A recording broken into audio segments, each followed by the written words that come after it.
거맞장이 시리즈로 조합원의 분양 대상 자격 여부에 관한 영상을 올려드리고 있는데요.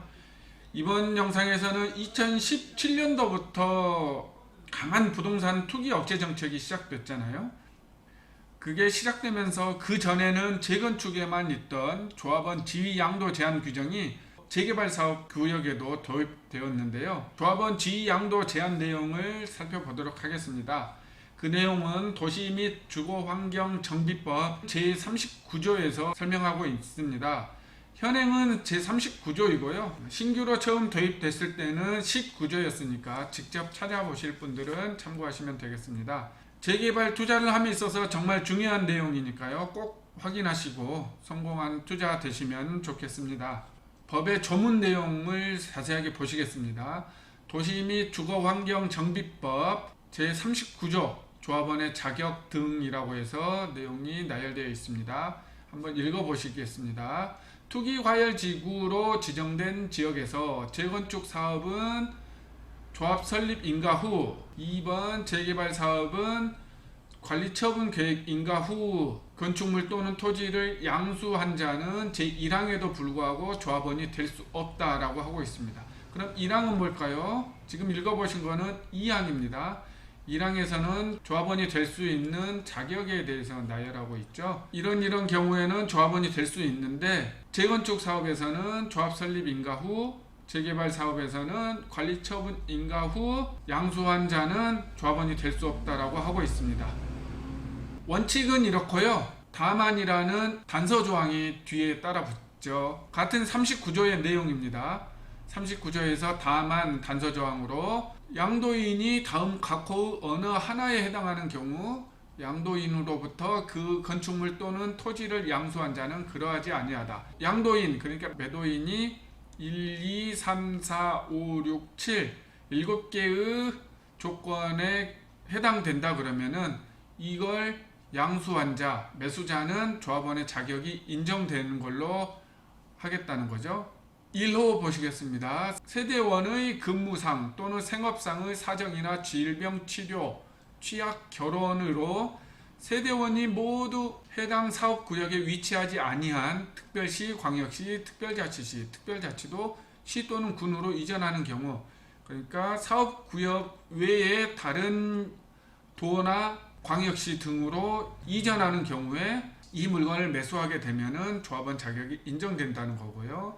2번 상속으로 취득한 주택으로 세대원 모두 이전하는 경우 피상속인으로부터 주택을 하나 상속받고 그 주택으로 세대원 모두 이전하는 경우에 조합원 자격이 인정된다는 거고요. 3항 세대원 모두 해외로 이주하거나 세대원 모두 2년 이상 해외에 체류하는 경우에 이 주택을 매수하는 경우 조합원 지위가 인정되는 거고요. 4번 1세대 1주택자가 양도하는 주택이 소유기간과 거주기간이 대통령령으로 정하는 기간 이상인 경우 1세대 1주택을 보유하고 있었는데 이 주택이 소유기간과 거주기간을 만족하면은 매수하는 경우 조합원 지위가 인정된다는 거고요.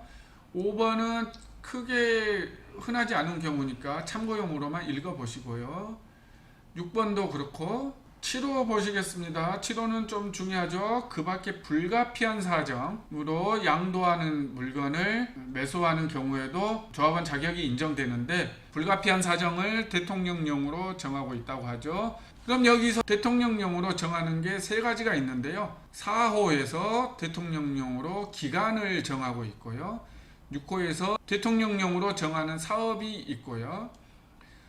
7호에서 대통령령으로 특별한 불가피한 사정의 경우를 정하고 있습니다. 그러면은 대통령령으로 어떻게 정하고 있는지를 보실 필요가 있겠습니다. 대통령령은 시행령이죠. 시행령 제37조 조문에 보시면 나와 있습니다. 4호는 기간을 정하고 있었죠. 대통령령으로 정하는 기간이라 하면은 소유기간 10년, 거주기간 5년, 소유 10년, 거주 5년을 채운 물건을 양수한 경우에 조합원 지위가 인정된다는 거고요. 6호에서 정한 대통령령으로 정하는 사업은 참고용으로 확인하시고요. 특별한 사정은 어떤 경우인지 보시겠습니다. 여기도 경우 좀 많네요. 6개 경우가 있죠. 1번은 재건축 사업의 경우입니다. 조합 설립 인가일로부터 3년 이상이 되었는데 사업 시행 인가 신청이 없는 물건. 2번도